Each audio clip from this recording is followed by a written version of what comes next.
when software finished. Scheduling, time duration. So ఎందుకు project for example 6 months అనుకోండి, 6 month duration లో ఎందుకు complete చేయాలంటే ఏం చేయాలి, ఏ రూల్స్ అండ్ రెగ్యులేషన్స్ యూజ్ చేయాలి, ఎలాంటి క్రిటిసైజెస్ ఉంటాయి, ఎలాంటి ఛాలెంజెస్ ఉంటాయి, వాటిని ఎలా ఫేస్ చేయాలి, వాటిని ఎలా ఓవర్కమ్ చేయాలి. ఈ point why are development cost so high. ఇనిషియల్గా మనం ప్రాజెక్ట్ బడ్జెట్ అనేది 10 crores అనుకున్నాం, కానీ అది 20 crores వెళ్ళిపోయింది. ఆ కంప్లీట్ అయ్యే ప్రొసీజర్లో at the end of time 10 crores budget అనుకుంటే 20 crores అయిపోయింది. కానీ అది మార్కెట్కి రిలీజ్ అయిన తర్వాత ప్రాఫిట్స్ 8 crores వచ్చింది. ఏమవుతుంది, లేదా 12 crores వచ్చాయి. అప్పుడు ఏమనుకున్నాం మనం, 10 crores ఇనిషియల్ బడ్జెట్లో కంప్లీట్ చేసుకుని ఉంటుంటే సో మనం ప్రాఫిట్లో ఉన్నాం కదా 2 crores. సో ఎప్పుడైతే కాస్ట్ పెరిగిపోయిందో సో మనం లాస్లోకి వెళ్ళిపోయింది.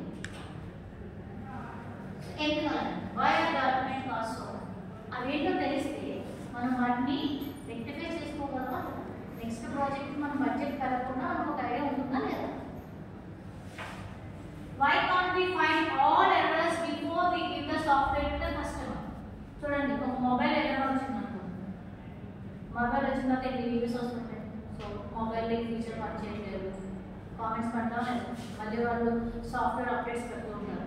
సో ఇనీషియల్గానే కస్టమర్కి మనం ప్రాజెక్ట్ని ఇచ్చే ముందే ఆల్ ఎర్రర్స్ మనం ఎందుకు ఫైండ్ అవుట్ చేయాలంటే ఏం చేయాలి, ఎలాంటి ఛాలెంజెస్ వస్తాయి, వాటిని ఓవర్కమ్ చేయడానికి ఇనీషియల్ లెవెల్లోనే మనం ఏం చేయాలి. ఇది కూడా ప్రాబ్లమే. కస్టమర్కి కనుక ఒక యాప్ తీసుకున్న తర్వాత they are facing so many problems. So ఏం చేస్తారు, మనీ రిఫండ్ చేయాల్సి ఉంటుందా, ఏదైనా వాళ్ళు సాటిస్ఫై అవ్వకపోతే మనం దాన్ని రెక్టిఫై చేయలేకపోతే వన్స్ కస్టమర్కి మనం ప్రాజెక్ట్ ఇచ్చేసిన తర్వాత లేదా మొబైల్ ఇచ్చేసిన తర్వాత దాన్ని రెక్టిఫై చేయలేకపోతే అనుకోండి, మనం రిఫండ్ చేయాలి. నెక్స్ట్ మళ్ళీ మన కంపెనీ రిప్యుటేషన్ మీద పడుతుందా, ఎఫెక్ట్ పడుతుంది. నెక్స్ట్ టైం వాళ్ళు ప్రాజెక్ట్ చేయాలని అనుకున్నప్పుడు మన కంపెనీకి వస్తారా, కంపెనీ రిప్యుటేషన్ పోయిందా, ఒక చిన్న మిస్టేక్. సో అది ఇనీషియల్ లెవెల్లోనే కస్టమర్కి మనం ఇచ్చే ముందే before we give the software to our customers why can't we find all address before. అది చేయడానికి అది మన ఛాలెంజ్. సో అది చేయడానికి మనం ఏం చేయాలి, what are the criterias we have to follow. Why do we spend so much time and efforts maintaining existing programs? Time duration. Why do we continue to have difficulty measuring progress between develop and maintain?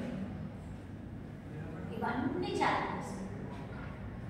So వీటిని మనం ఎలా rectify చేస్తాం, ఎలా overcome చేస్తాం అనేది నెక్స్ట్లో clear అంటే అర్థమైనా ఎలాంటి ఛాలెంజెస్ వస్తున్నాయో ఒక ప్రాజెక్ట్కి.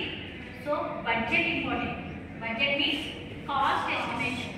సో ఇనిషియల్గా మనం ఈ ప్రాజెక్ట్ చేస్తున్నామని అంటే కనుక ఇంత బడ్జెట్ అనుకుంటాం, కానీ ఎండ్ ఆఫ్ ద టైం ఆ బడ్జెట్ ఓవర్ అయిపోతుంది, బడ్జెట్ ఓవర్ అయిపోతుంది. సో దాన్ని మనం ఇనిషియల్ లెవెల్స్లోనే స్టెప్ బై స్టెప్ దాన్ని ఎలా కంట్రోల్ చేయవచ్చు. And time duration. So time duration అంటే ప్రాజెక్ట్ డ్యూరేషన్ 6 monthsలో మన షెడ్యూల్ అనుకోండి. 6 monthsలో అనేటప్పటికి మనం 5 monthsలోనే కంప్లీట్ చేసుకోగలుగుతాం. 1 month ఫర్ సో మెయింటెనెన్స్కి, టెస్టింగ్కి వీటికి. ఇన్ కేస్ మనం ఇన్ టైంలో ప్రాజెక్ట్ కంప్లీట్ చేయలేదు అనుకోండి, ఏం జరుగుతుంది, అదే సేమ్ ఫీచర్స్తో ఇంకొక ప్రాజెక్ట్ బయట మార్కెట్లో రిలీజ్ అయింది అనుకోండి, ఆల్మోస్ట్ 70 to 80% 60 to 70% మ్యాచ్ చేయగలం. సేమ్ ఒక ఫీచర్స్ ఉన్న ప్రాజెక్ట్ మళ్ళీ ఇంకా తీసుకుంటారా, మొబైల్ అనుకోండి, సేమ్ ఒక మనకి 6 monthsలో రావాలి, మనకి 6 months కన్నా టైం డ్యూరేషన్ షెడ్యూల్ మారిపోయి 8 monthsలో వచ్చింది. ఈ లోపు ఇంకొక సేమ్ ఫీచర్స్తో ఒక మొబైల్ వస్తుంది, అది సేల్ అయిపోయింది, ఇప్పుడు మనకు వచ్చింది. కొనుక్కుంటారా ఎవరైనా, మార్కెటింగ్ ఉంటుందా, అప్పుడు మనం పెట్టిన బడ్జెట్, టైము, ఎంప్లాయీస్ శాలరీస్ అన్ని వేస్తేనా ప్రాజెక్ట్ ఫెయిల్. సో షెడ్యూలింగ్ కూడా చాలా cost important, time duration scheduling important, project schedule. So దాన్ని మనం ఓవర్కమ్ చేయడానికి మనం ఏ క్రైటీరియాస్ యూజ్ చేయాలి. ఓకేనా?